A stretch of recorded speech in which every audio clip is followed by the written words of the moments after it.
Bleach Revisited. I am Karkur Gold, your host of this series in which we will be reading every single chapter of the Bleach manga, providing critical analysis of the art and narrative, as well as personal response to each of these chapters.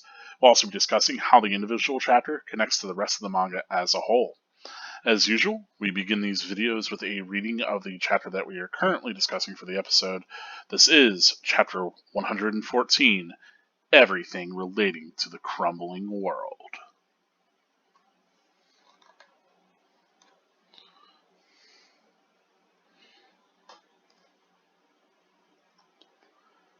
Thank you! Kenny had a great time fighting you. Thanks, Ichigo! It's been so long since I've seen him this happy. Thanks a lot! Let's go. Ichigo, try not to die. And if you can, come back and play with Kenny sometime. Please.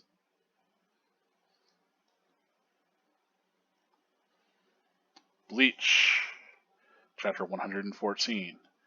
Everything Relating to the Crumbling World.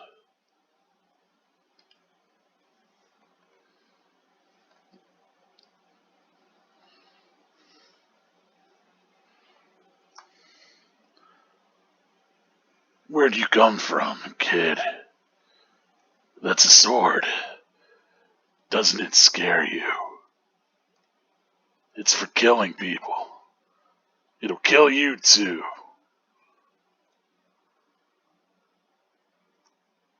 Kid, what's your name? Don't you have one? Neither do I. Hey! Yachiru. Yay! You're awake! Hooray! I called Miss Unohana. She'll be here soon. And what about him? I don't know, but he's probably alive. Good. I have to pay him back. What for? You know. I lost. You didn't lose, Kenny. Idiot. Look at me. But you didn't lose. Ichigo said Zangetsu was helping him. It was 2 against 1. You won, Kenny. Don't laugh. Fighting with the help of Zenpakuto. Yachiru, do you remember the day I gave you your name? Sure I do. I even remember the number of clouds that day. Yeah, me too. Kenny. Quiet. It's been a while since I've thought about it. The pain of not having a name.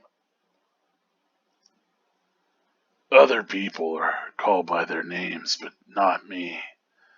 That makes me feel... Yachiru. It's the name of the only person I've ever admired. It's your name now.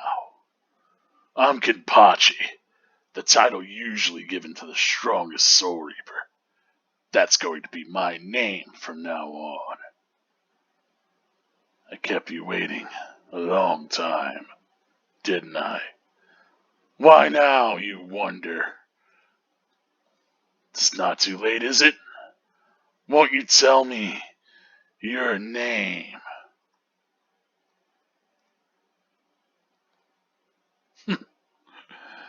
I knew it. Blast. I want to be strong. I found someone to fight. I know I can be even stronger. I want to fight. I want to be stronger. It's been forever since I felt this way. I want to be stronger.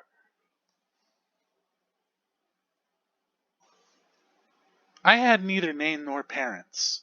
I was from Kusajishi, the 79th district of Rukongai. The only color I remember was blood red. The people around me were more beasts than human. Being a baby, I could easily have been stomped to death. But then you came. Zaraki of North Rukongai, District 80. You came from the depths of that dark abyss. and hacked apart my blood-soaked world. Instantly. And you gave me a name. If you hadn't shown up, I wouldn't be here now. You can do it, Kenny. Let's get stronger together, because I know you're the strongest one of all. That's right, ever since that day. You've been my everything. So let's become stronger and stronger. Together. Hey, Kenny. Kenny? Kenny!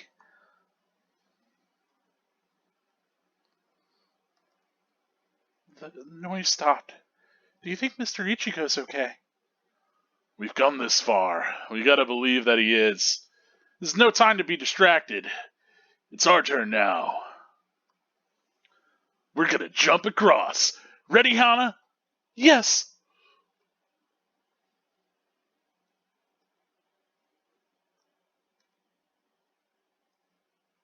And that is it for Bleach, Chapter 114. If I can remember the title, I think it is Everything About the Crumbling World. Everything regarding the crumbling world. Everything in relation to the crumbling world. Something like that. Everything relating to the crumbling world. Whew! I can retain information, folks. I am capable of it. It is something that I can do. Let us get these to a little bit more of a zoom, and we can start to talk about the chapter. Let's discuss the art and narrative, as well as my own personal response. One of the things that I really do like is, this depiction of both of them down, and like just this corona of blood that's around them. I always thought that visual was pretty striking, and it isn't the first time that kind of like this blood splatter has kind of made a circle or even a semicircle around our fallen kind of characters. But I always like that idea, like that the idea that you could see like this burst of violence from the character that stains the place where they fell. And this chapter has this focus on Yachiru as one of our first kind of POV shifts to her specifically. We've had scenes that have just focused on her and another character, but here we really get her as the point of view. And it's neat. This chapter, of course, called Everything Relating to the Crumbling World. And I think the direct kind of reference we can draw from that title is immediately that this is talking about Ichigo's crumbling interior world, and how essentially he had to harness his Shinigami powers, right, and discovers Zangetsu in order to keep his soul from crumbling away, in order to keep himself from becoming a hollow. That said, the content of this chapter doesn't relate to that specifically, right? The content of this chapter largely focuses on everything related to Zaraki and Yachiru's backgrounds, as well as Zaraki's inability to really have a name for his own Zanpakuto. And so, in a sense, maybe Zaraki is experiencing something similar to what Ichigo is. Maybe Zaraki's world is sort of crumbling. At the very least, they're both people from the Rukon guy, and so they've experienced this sort of world in ruin, or this world that was kind of falling apart, this very dangerous reality of their own, even if it wasn't an eternal sort of reality. So I feel like this chapter really seeks to align Ichigo and Zaraki to make them out as a little bit more similar rather than different. But also, kind of interestingly enough, this is yet another way that Ichigo has forged another connection with somebody.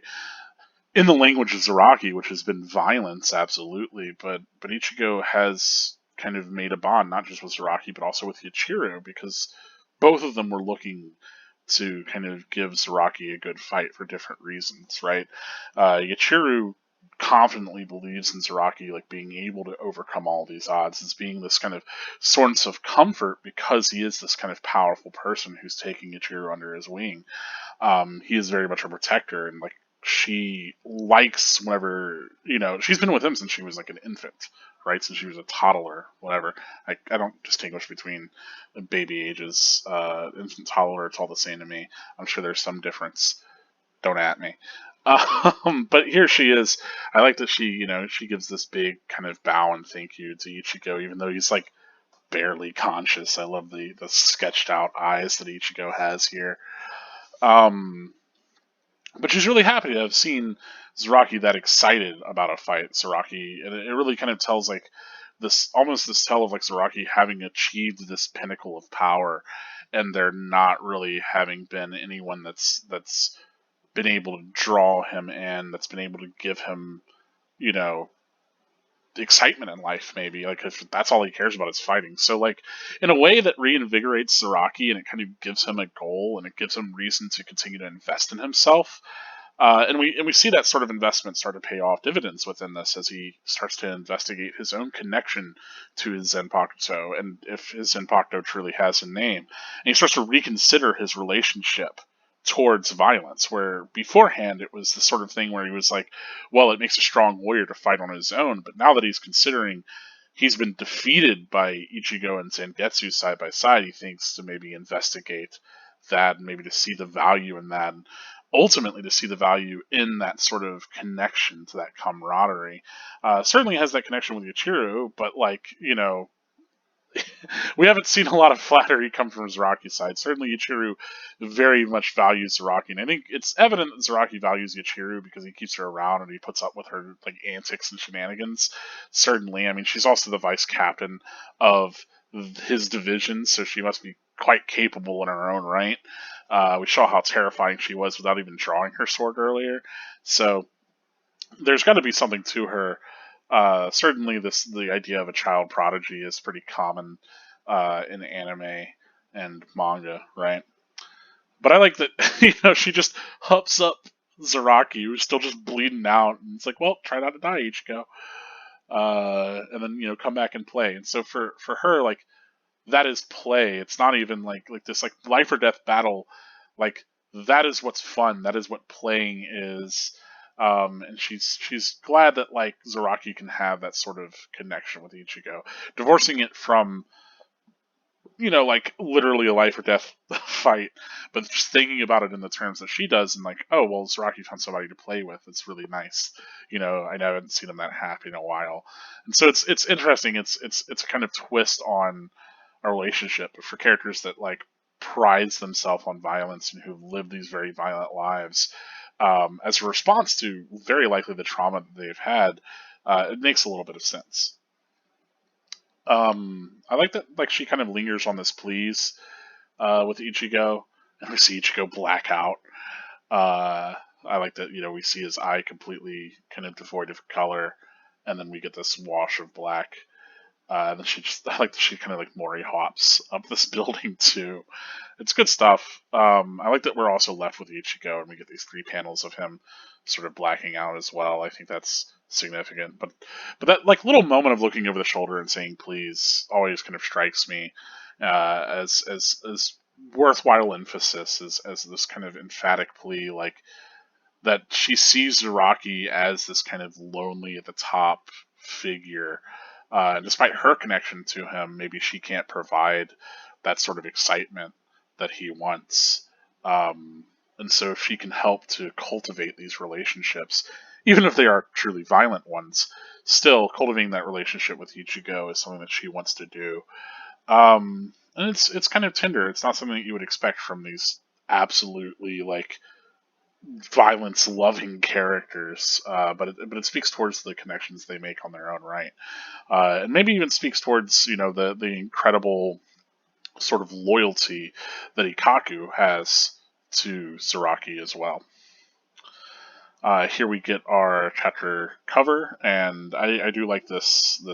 Of course, it's black frame because it's a flashback, but also I generally just like the kind of younger Zaraki. We see him. He's already got his kind of telltale scar down the face, but we can see that his Zanpakuto is a lot less worn, a lot less kind of gnawed and battered.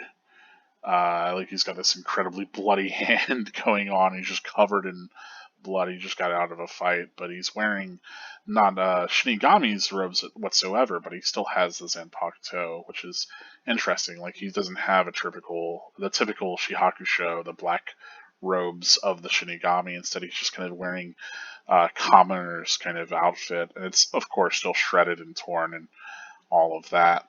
I like that we get like a real look at how like kind of lanky and gangly Zaraki is.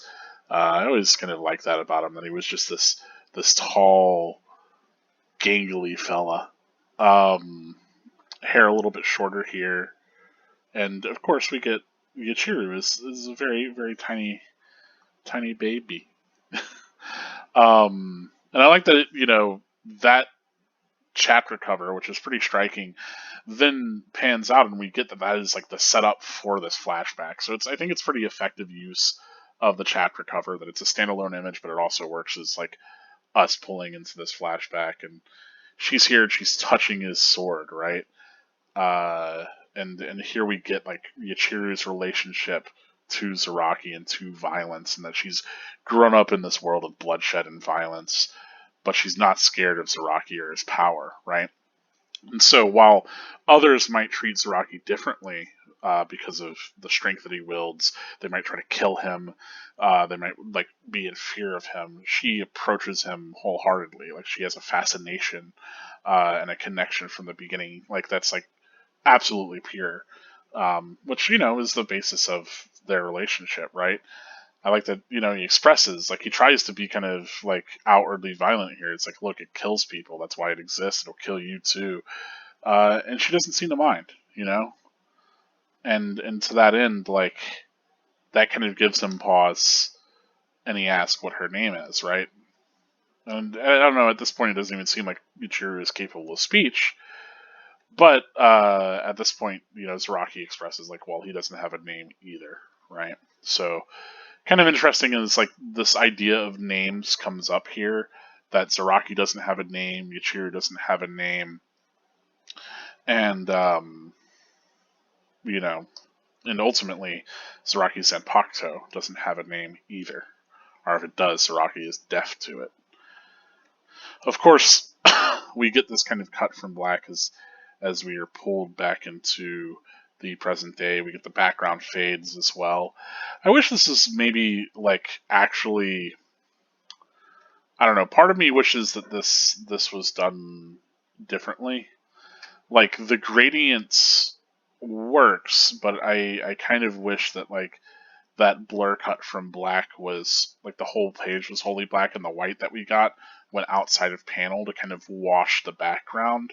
Because that's the idea, is that we're in this kind of black backgrounded flashback sequence, and Yachiru is the one to pull Zaraki out of it. And yeah, we get this kind of back and forth between them. Of course, she's quite excited. She's got a Unohana Retsu on the way to come and heal Zaraki. As we know, she is the captain of the 4th Division. So if anyone's capable of saving Zaraki from basically being cut in two, it'll be her. Yeah. And I like that Zaraki immediately is like, yeah, well, what about Ichigo, right? And she's like, oh, well, he's probably alive. And I like this idea of, like, whether or not Zaraki lost. And I like that Ichiru brings up that he didn't, because Ichigo is fighting 2-on-1, so it's not fair. You see, Kenpachi must have won, which therefore I hold that Kenpachi won this battle, right? Anybody that's like, oh, well, Ichigo beat Kenpachi this early on in the manga, clearly, Kenpachi's a very strong character. What is this power scaling? They're just negligent. Kenpachi clearly won. But a bit of a thing. So for those unaware, this is your first time reading through, I will pause here because I do want to talk about the art a little bit in this segment. But for those unaware, it's pretty contentious the way that and this is something that people will bring up is they don't like, there are people that don't like that Ichigo powers up as much as he does through the Soul Society arc. Right, because whenever he arrives, of course, he beats Jidambo, no issue. He gets repelled by Ichimaru again. And then he fights his way. He struggles fighting against Ikaku, but wins. Just kind of barely. And Ikaku's a third seat, right?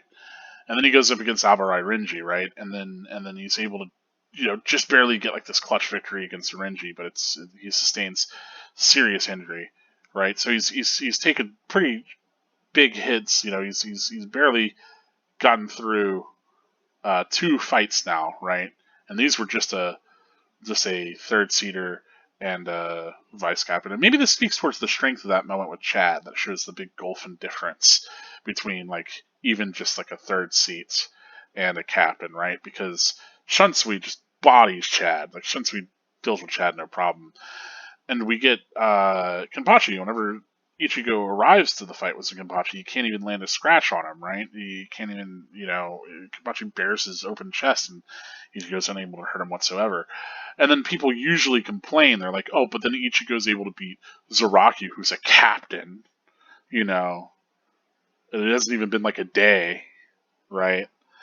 And then it's like, oh well, Ichigo's just gaining all this power. He's just getting so much stronger in such a short amount of time. Whenever we have these other characters, these Soul Reaper characters who supposedly have been training for hundreds of years, and yet Ichigo, a 15-year-old boy, is able to amass so much strength in such a little bit of time, and that seems some Deus Ex Machina. That's so plot convenient for Ichigo. And I think that sort of rationale is it's problematic for 2 reasons. One, like as far as why it doesn't work, is it disregards the entire context of the manga. There's reasons for why Ichigo is becoming that much more powerful, and they've been shown to us.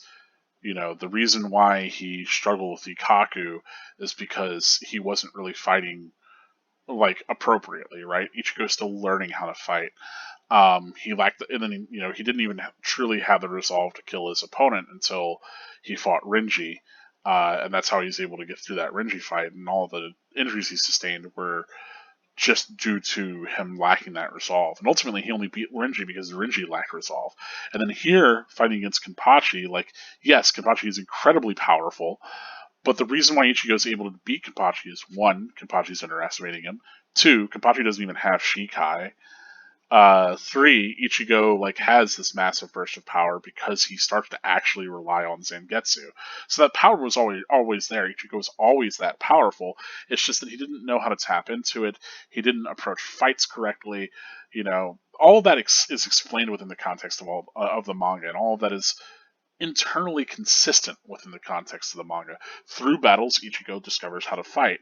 Through battles, Ichigo discovers his true strength. Yes, he had training beforehand and that helped him get to phase 1, but now he's able to actually put that training into practice. He's able to see the fruits of it, right? But yeah, so the big thing is that kind of disregards the context of these battles and of Ichigo's growth. It posits essentially, without that context, it posits divorced of that. Ichigo is only as strong as a third seed or lower, and he gets beaten by Renji before this training with Urahara. So how is Ichigo able to defeat a captain in such a small span of time? That's just inconsistent, and that's wrong because, again, whenever he lost to our buddy over there, whenever he lost to Renji and ultimately to Byakuya, that was whenever Ichigo didn't even have his own Soul Reaper powers. Literally, what's been expressed to us is that he was just pouring his Rietsu forward and trying to hit things with what was essentially a pillar of a weapon. Because he wasn't able to concentrate those powers, he wasn't able to actually use all of this massive Rietsu he had, which characters have since the beginning been expressing how significant it is. Since he broke the Hado with his own bare hands, the binding spell that maybe it was a Bakudo, the binding spell that Rukia put on him. Since even that time, since he was a mortal that was able to see ghosts, since he was able to destroy not destroy, but send back the Minos Grande, right? There's been this sort of thing since the beginning. The whole point is that Ichigo has all this power, it's just unrefined. He doesn't know how to tap into it appropriately. training with Urahara allowed him to get there, but he has yet to have the combat experience to truly put that forward and put that to the metal. And Bleach shows us what's significant in a fight through these fights. It shows us it's not just about resolve that you have to kill your opponent and you have to steel yourself against them in that way. Um, but it's also about things like, trusting in this blade that you have, and tapping into its power and being resonant with its power. It's about far more than just outright strength, right?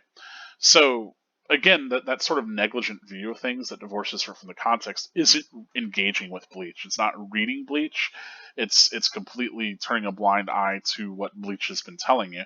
But the other thing that I think is a real problem with that mindset, the other big thing, and this is what bothers me, is people will prop that sort of argument as if it's factual, and then people who haven't read Bleach at all, who didn't have even the chance to have that context, will take it as if that is fact and will spread that as a reason not to read Bleach. And this happens all the time. It's constantly put forth like, oh, you shouldn't read Bleach, or Bleach sucks because X, Y, or Z, right? And I don't know, like I always feel like, you know, that sort of stuff not only gets leveraged to like kind of hate on fans at times, like, oh, you like that crummy manga where, the main character just always wins, which, as you know, isn't true. Ichigo has very many hard fought battles and he hardly wins. Like most of the time he doesn't, you know. But like, yeah, it's annoying that it's used to disparage the taste of other people, but also the content itself because it's not really engaging with it whatsoever, and it creates this culture of people not really engaging with it. And like even people that I know who have read the series will still like say those sort of like parroted kind of non-arguments that are so divorced from the reality of the manga that it's frustrating.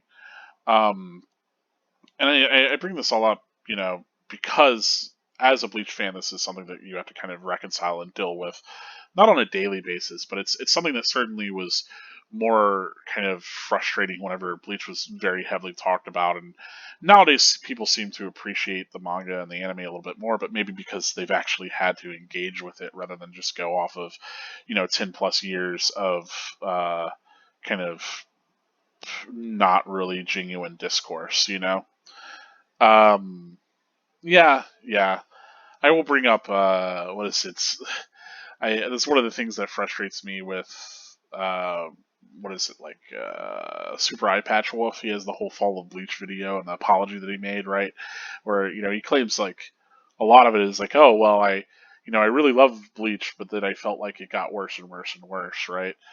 Um, but like a lot of the arguments that he puts forth for Bleach's quality decline are those sort of arguments that I feel like ignore the context of the manga and that aren't really engaging with it critically, um, and kind of represent the sort of arguments that I have seen levied against the manga and its fans time and time again. And it's kind of like, you get tired of like dealing with people that are not going to actually really read the series or like not even take it seriously. Like it's entertainment at the end of the day. It's whatever, but it's like, man, I choose to enjoy this thing, and like you can't like even if the thing that I enjoy isn't of like the highest quality writing. I'm not saying this is like you know the perfect fantasy fiction of all time. That's hardly the case. It's just that like whenever people present inherently flawed arguments that have been repeated over and over and over, it's like I don't even want to give those people the time of day to talk about it. It's like they're just wrong. I don't know. That's one of the frustrations with being a fan of Bleach is that for a very long time, Bleach has been written off by people who either hadn't read Bleach or really hadn't really engaged with it. And if I can maybe write a little bit of that with this series by kind of giving a more critical lens to what's happening, to the art, to the narrative, I sure would like to. That's not the purpose of this project. I'm not trying to like set people straight and say Bleach is like really deserving of like being given like this, all of this attention or anything like that, or that Bleach necessarily get a bad rap. I mean, it's one of the most popular manga ever written for a reason. Yeah, it's not doing One Piece numbers, but like, what is, right? It's rare that anything sticks around or becomes this culturally relevant. So I don't know. Like, I'm glad that Bleach is seeing a sort of revival and is in the zeitgeist once again. But at the same time, it's like I have to acknowledge the people and the sort of like disregard the series has gotten throughout time. And if I can do anything to be vigilant against that as it becomes popular again, I want to. You know. And this Kenpachi fight is emblematic of one of the big points of discourse that happens around Bleach, right? So, I want to bring it up. Kenpachi won. Anyway, huge rambling rant aside, let's actually talk about the little bit of art that I like here. I like that we can see Kenpachi's kind of hair like losing its vigor and shape, and it's sort of like he's like kind of lightly tuft against the back there. That it's we could see it almost silken like or like ribbons kind of draped across the ground. I like that it's given that different sort of texture, that it's lost maybe a little bit of its body, a little bit of its stiffness. Um, yeah, I don't know. Kapachi's hair is wild, like his crazy spiky hair.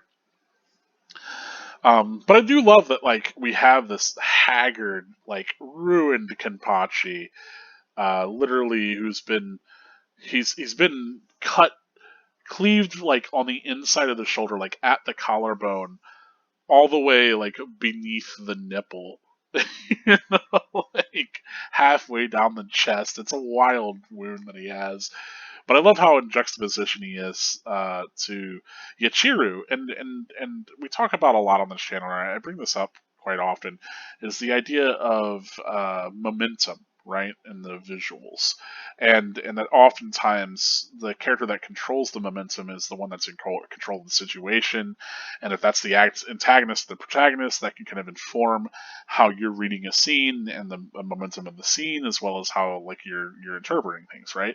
And I love that the right moving momentum of the scene is controlled by Yachiru. So you always have Yachiru kind of on the right, centered to the right, justified right, very kind of animated and cheerful and cute, pressed up against Zaraki on the left, and so she's kind of moving him forward. She's spurting him forward, while literally in the scene, like she's trying to encourage him. I think it's really cute. So I wanted to talk about that, and I love this little moment of like hands on her hips, like, well, it was two against one, you know. I like the stifled kind of effect in the background. Yeah, it's really good, and I think that her expressions are well done for a kind of a character that's maybe a little bit simpler in design. I like that Kenpachi laughs, and here, kind of hilariously, she shifts from being right centered to left, slapping him across the other way, right? So I like that it plays with that here. Uh, could have drawn her slapping him the other way, but there's intentionality to the momentum of this moment of the slap that lends it a certain amount of comedic kind of joy. I feel even so. Yeah, it's cute. I like this page is fantastic. um, and yeah, now that Saraki is bringing up like this push towards the past and this remembrance, he's the one that's a little bit right justified, even though he's looking off scene, like to the past, right? Um, and yeah, I love that. Like I like how like worried Ichiro gets in these moments, like he's gushing up blood, and she's like, "Kitty." um, and yeah, here Saraki remembers like what it was like not to have a name. Other people had names, but he didn't, and that kind of bothered him, right? And ultimately, he gives Yuichiro a name of the only person he ever admired, and isn't that evocative? Doesn't that make you kind of think who this Yuichiro person might be?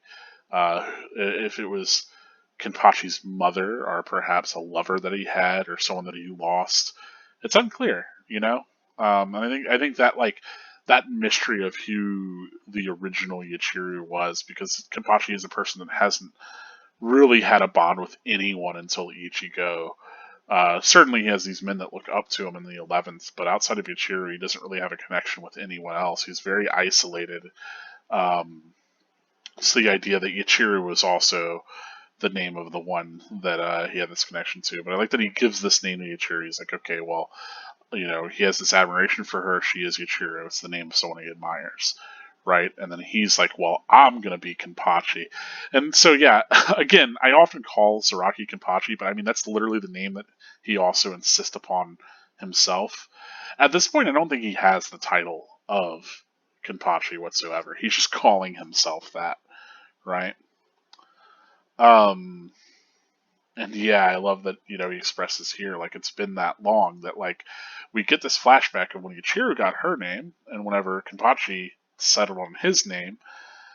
But, and I like that Zaraki and Kusajishi are both just kind of like place names they were both given because of where they're from, is the idea, I believe.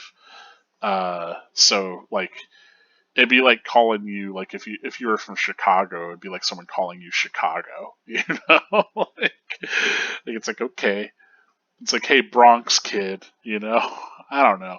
Anyway, it's kind of interesting. So I like that they settle on their own actual names, or at the very least, Zaraki is the one to settle there. But again, it's him declaring these names, even if they aren't true.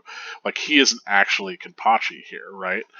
And so I like that, like, ultimately he reflects on this idea of, like, okay, well, two people were given names then, but the sword was neglected, right? Because that's essentially the third character that's in this scene. And so, yeah, he's like, well, tell me your name. Like, I've neglected you. I feel like I've neglected, like, this other person that's been there all along, this weapon of mine. And I like that he holds it up and he sees the clouds just like he did on that day with Ichiru, and he doesn't hear a thing back. Like, and I like that Ichiru is even kind of quiet, like looking up at him, like, almost as if she's stricken by this moment of Kenpachi, like, truly, like, turning a new leaf. And I think this is one of my favorite things in fiction, is whenever you establish a character as being very rigid, and you really give the audience a very good sense of what a character is like and what they value, and then through the events of the narrative, through the conflict that happens, that character is shaped differently and is changed, either in, like, they are forced through necessity to kind of fall back on certain traits and to really prove, like, what's valuable to them, or they change under pressure. Like, if that pressure either congeals them harder into who they are, or if it forces them into a new shape. And I love this because it's a moment that, like, after this great conflict, Kenpachi is actually willing to change who he is. Um, and yeah, I love like the kind of, like, the anguish that he has here as he expresses, like, he wants to be strong. He finally found somebody, he knows he can push himself to become even stronger, and he hasn't felt this sort of elation, this desire to really, like, improve himself or invest in anything, until now, which again speaks towards Ichigo's capacity to really affect others. And I like that we get, like, this back and forth of Ichiru, and I love his scream, his howl, wanting to be stronger, like almost just dispersing the clouds there.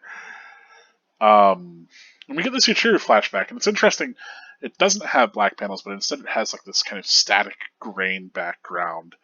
Um, so that breaks our mold. I think we might have had a static sort of flashback long time ago, like in one of the earlier chapters. I'm gonna have to go back and find out because I think this is an effect that Kubo played with before. I don't know why it now, since his visual language isn't, like his visual language is way more consistent now. So this getting the static backgrounds, I think maybe is meant to, like, we're supposed to realize, like, oh man, something's weird with, like, this flashback of Yuichiro. Is like, this is a different flashback because it's punctuated with a different kind of background. But as far as the significance of that, that's really kind of up to speculation. Maybe it's because she's so young, Maybe it's because it's such a traumatic flashback, though we've had plenty of black backgrounded flashbacks that were very traumatic as well. So I don't know. I'll have to go and see. I'll have to go back and read those earlier chapters again, and I'll make a comment of it because I'm pretty sure that the static background has been used for flashback before. So I'll try to remember to leave a comment on this video with a tag for where we got these from as well, because it definitely was something that was earlier in Bleach. And I don't know if this is intentionally harkening to that. I'd have to go back and read. Anyway, but yeah, she's Kusajishi from the 79th district of Rukongai. She was from Kusajishi, right? And as we know, her name is also just Kusajishi, so it's just a place name of where she's from.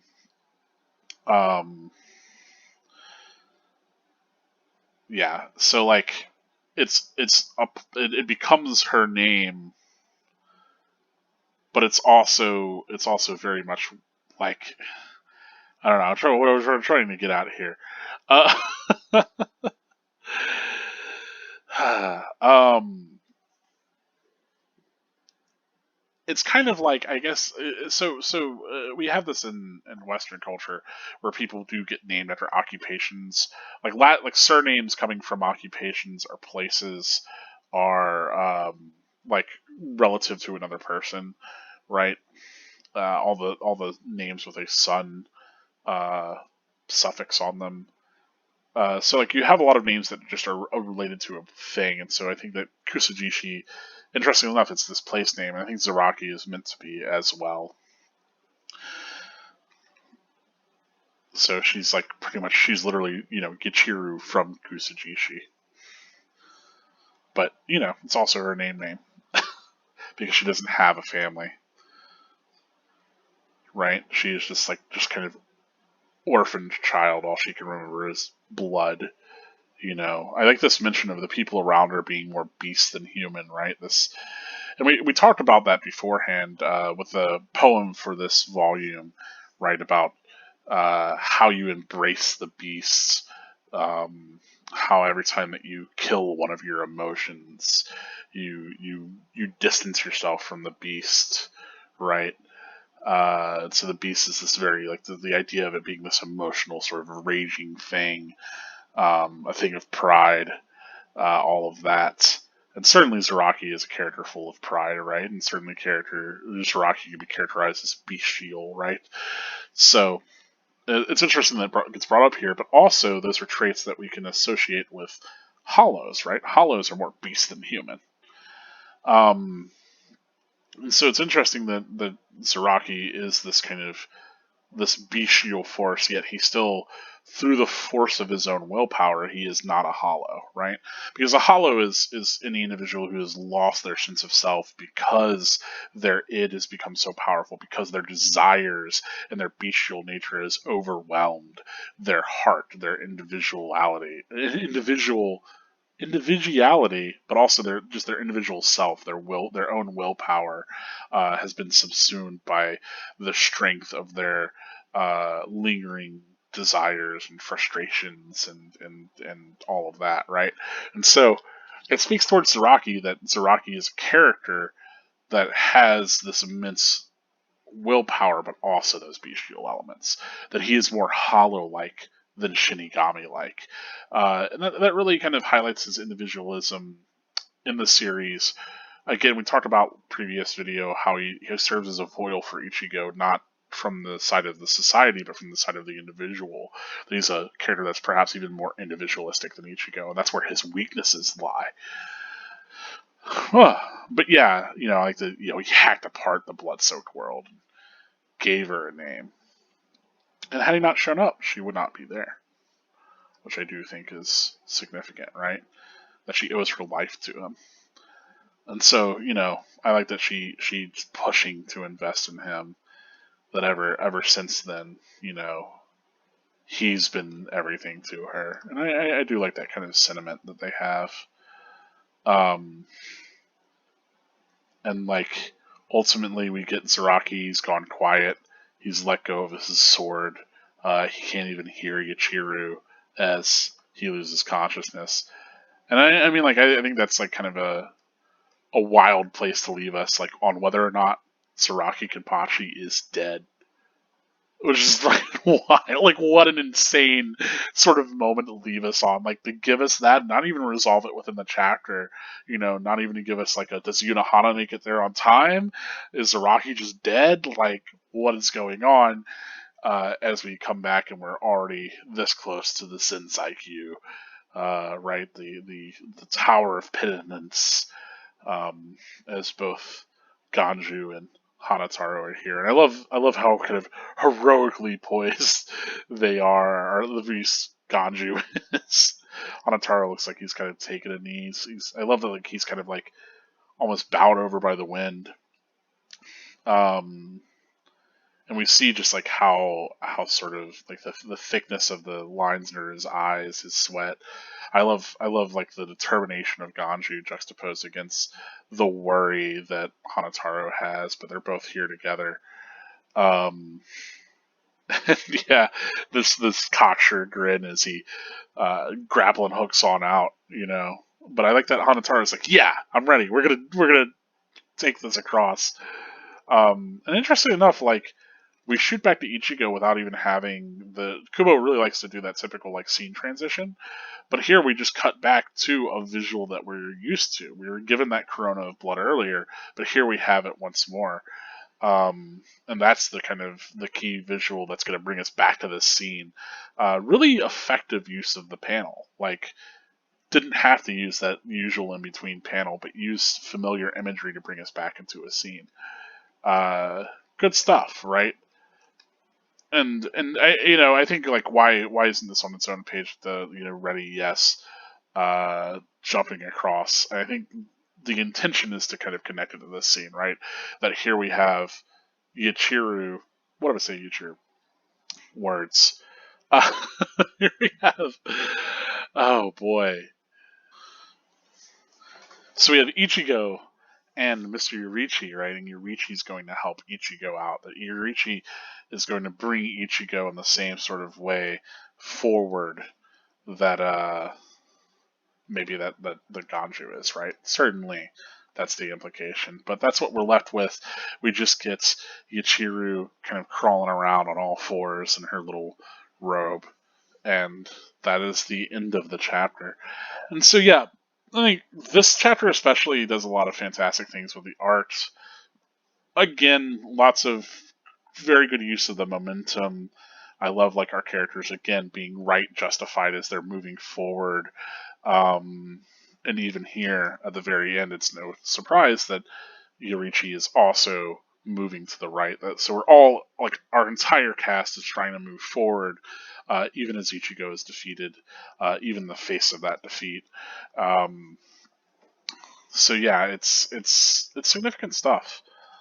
We have potentially the death of Kenpachi.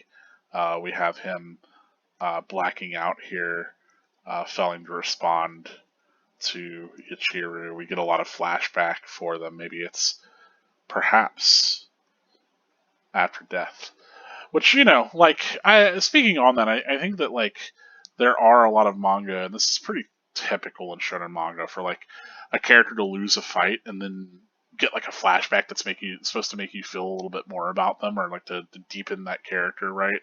It's always like okay, well, now that I've got my dramatic flashback, I can die, like, and I do feel like it's maybe a bit of a trope. Is that used effectively here? I think it's interesting in that it's not isolated entirely, but it speaks towards the effect that Ichigo can have on even someone like Zaraki, right? Um, so yeah, I'm more okay with it here in Bleach. Now, there might be times in Bleach where that sort of thing happens, and I'm less a fan of it. But it's something that, like, I've always kind of I've always felt like like characterization should be expressed through scenes that we actually get to experience, and through the ways that those characters express themselves around others and in moments of conflict, rather than in moments of exposition. Um, the whole, like, show don't tell, all of that, right? But like ultimately, I want to see these characters put into situations where in conflict with other characters because their desires and their needs don't align. Those characters essentially, we get to learn more about both of them, and I feel like to a degree Bleach understands that its characters are defined by their connection to others. So even in this flashbacks that we're getting for Zaraki, I mean, we're getting this whole new connection that he has to Ichigo, right? We're getting this strong connection that he has to Ichiru, and Ichiru's connection to Kenpachi, even as he fades into death. Um, so yeah, it's significant stuff, and I think it works to deepen all of these characters, and maybe even the failure of this connection. Maybe it's just a little bit too late that Zaraki's met Ichigo, but if things were different, maybe it could end up differently, you know? So it's neat to kind of get that, and I think maybe that speaks towards like a trauma that I like more. That's like doesn't feel as fall sentimental, but is more real to life, right? That like we think about the kind of bonds that we have to each other, and certainly Bleach focuses so much on those lived experiences and the bonds you have with others and how another person can change your world. And then also, again, don't forget, Bleach has a lot to do with death and how death affects those bonds. And so the idea of either of these characters dying, obviously, we can assume Ichigo probably doesn't die. We got a couple hundred chapters left, but Saraki certainly could die here, right? So the idea that either of these characters could die and like what that would change for all these other people that have this relationship to them, what that could mean for like these new relationships that are growing. I mean, we just have this new relationship with Zangetsu. We have this new relationship between Zaraki and Ichigo. We clearly see the way in which Ichigo is affecting Zaraki's life in a fundamental way, and so the idea that death could bring an end to that, or that like on the precipice of death, maybe even that relationship is able to affect someone even deeper. Um, yeah, I mean it's striking stuff. It's the sort of thing that I love reading Bleach for. That it marries these different themes in a lot of captivating ways that are just fun to read and fun to engage with. So yeah, that's it for this chapter. Let's talk about spoilers. Let us get into how this connects to the rest of Bleach as a whole. And there are some connections. I'm gonna kind of gloss them. I'm not gonna be as in depth with them because if you know if you know.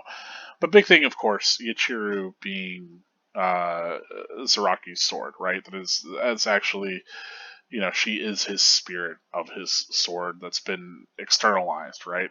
It's been made manifest externally to him. And like again, I don't know what it is with powerful men in Bleach creating artificial girls. Happened with Stark, and having eye patches too. Anyway, happened with Stark, happened with Shunsui. Which interesting, Shunsui's battle gets coupled with Zaraki's here, but Stark, Shunsui, Zaraki, Mayuri, and what's his face? Mayuri and Urahara. In the light novel, you've got Tokinata creates the kid that's in that whose name I can't remember at this point. Anyway, lots of powerful individual creates artificial young feminine character. Very constant in Bleach, and I don't know what to say about that. I don't know what conclusion I can really come out of that. I don't know. Like that's what I'm still parsing out on my own, folks. And maybe I'll figure it out. Maybe I'll come to a definitive conclusion on. But Yachiru is this entity that exists separate of Kenpachi because he's declined, like he's denied her identity as his sword and fully embraced her identity as this externalized kind of person, right? Her personhood is significant. And so, I like that she's, of course, excited about this connection that Ichigo's had with Kenpachi because she is his weapon. she is this reflection of Kenpachi. She is a manifestation of part of his soul. So yeah, like his joy is her joy. The same way that Ichigo's sorrow is Zangetsu's sorrow, right?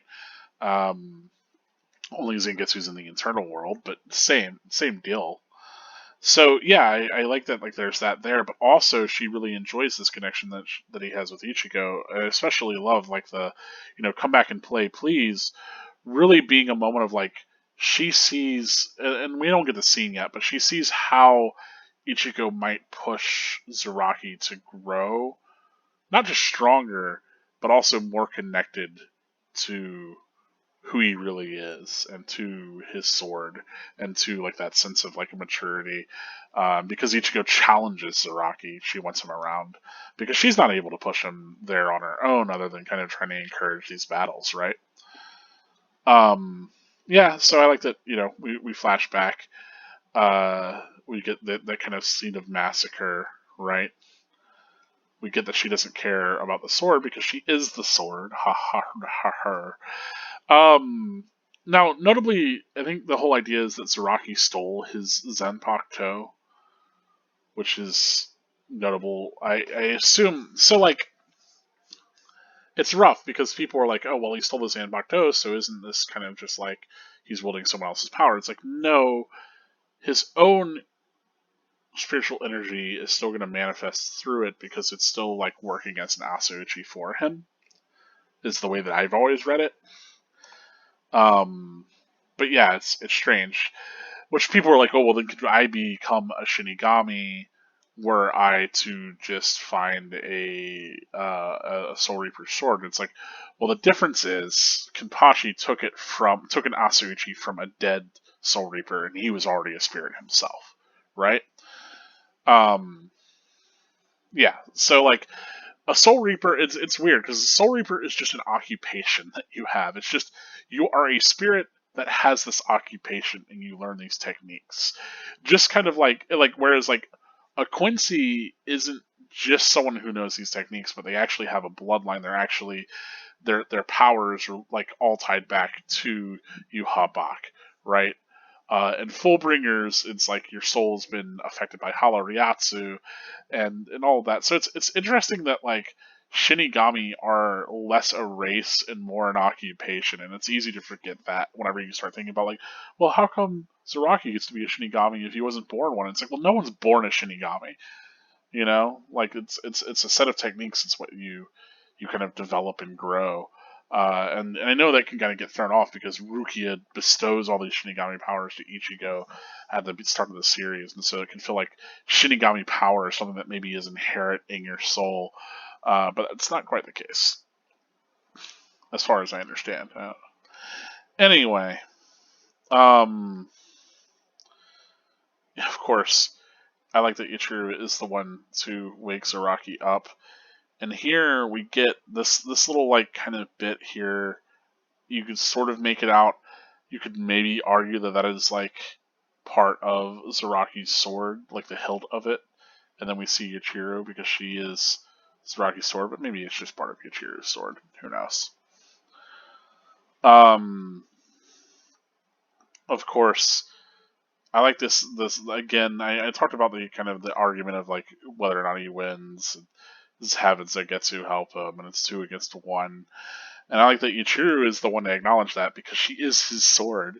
And so this is like the same conversation where Ichigo had internally with Zangetsu, right? About like, like, oh, well, you have to fight together. You have to be, like, we have to fight as one, all of that.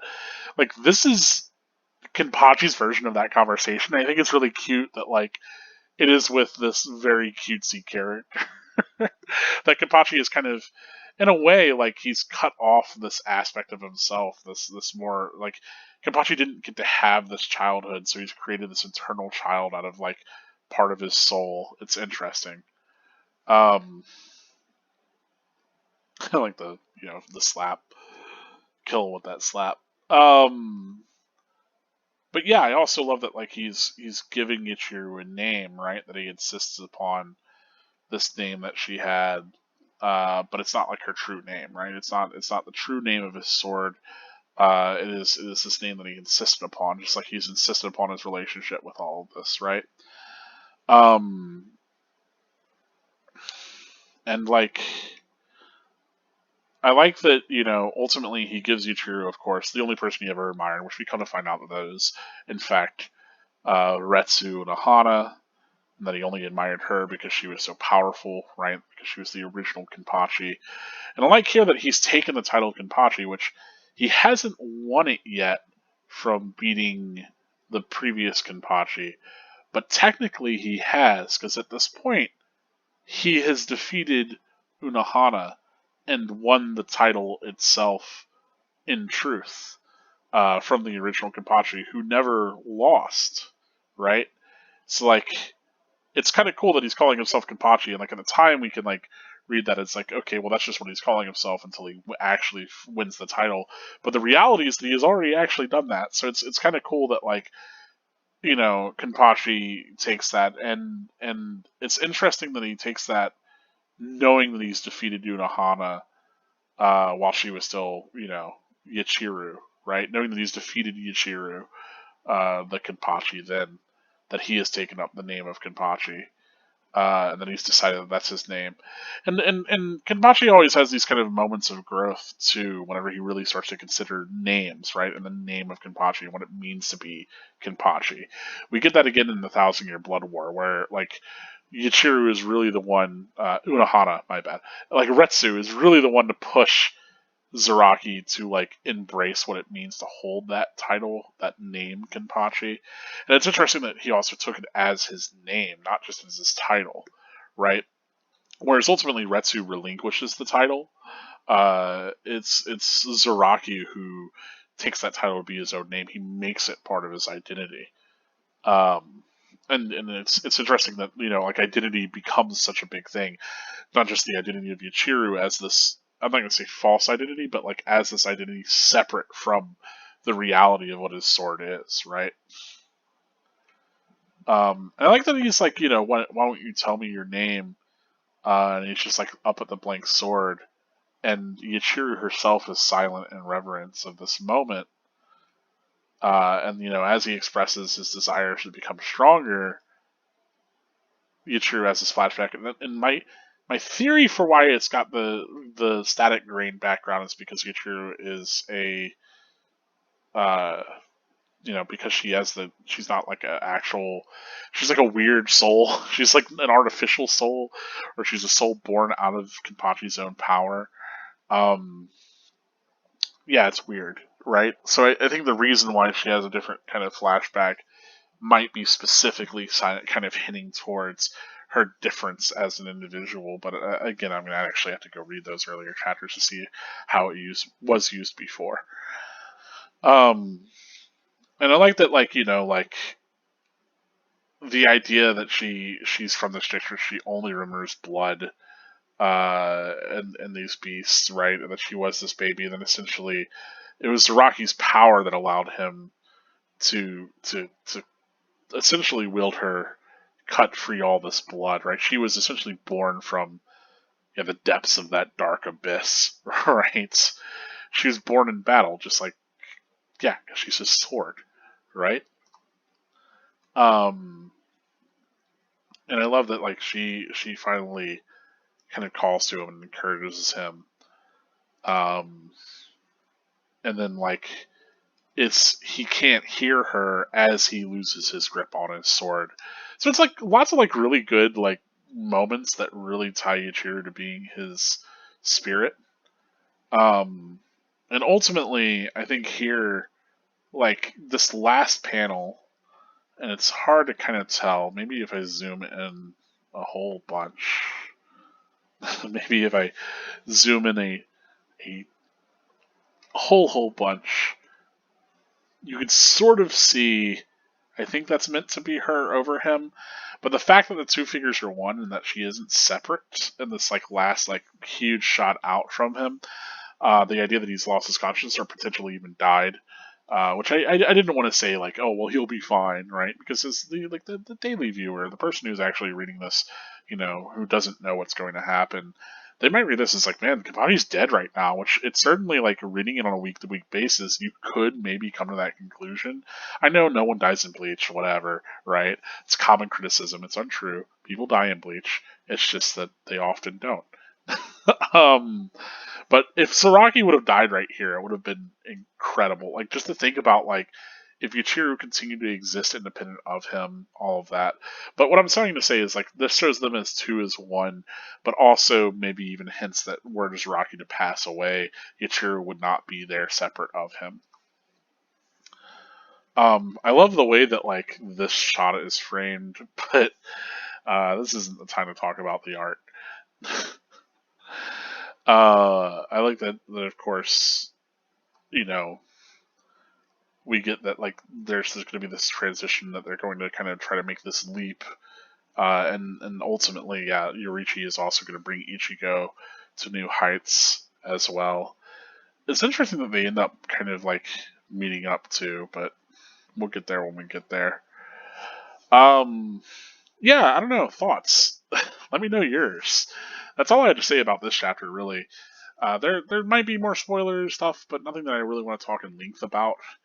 But if you see anything that I don't, please do let me know. Please leave in the comments with a spoiler description. And as always, if you've gotten to the end of this video, please do give the video a like. If you haven't subscribed to the channel, please do that now. If you do want to support the channel in other ways, you can always support me for as much as you want on Patreon. All the money that I make goes back into the channel as far as investing in better recording equipment, a better setup for rendering these videos, all of that. So I do really appreciate it. I'm not just buying sandwiches on your dime. That said, you can find a link for that in the description for the video. But anybody who supports me on Patreon, you will also get your name in the end of the video, like the people shown here. I want to give a huge shout out and thanks to my supporters. So thank you. And that's it for this one, folks. This has been Karkur Gold, reminding you that spirits are forever with you. Stay gold.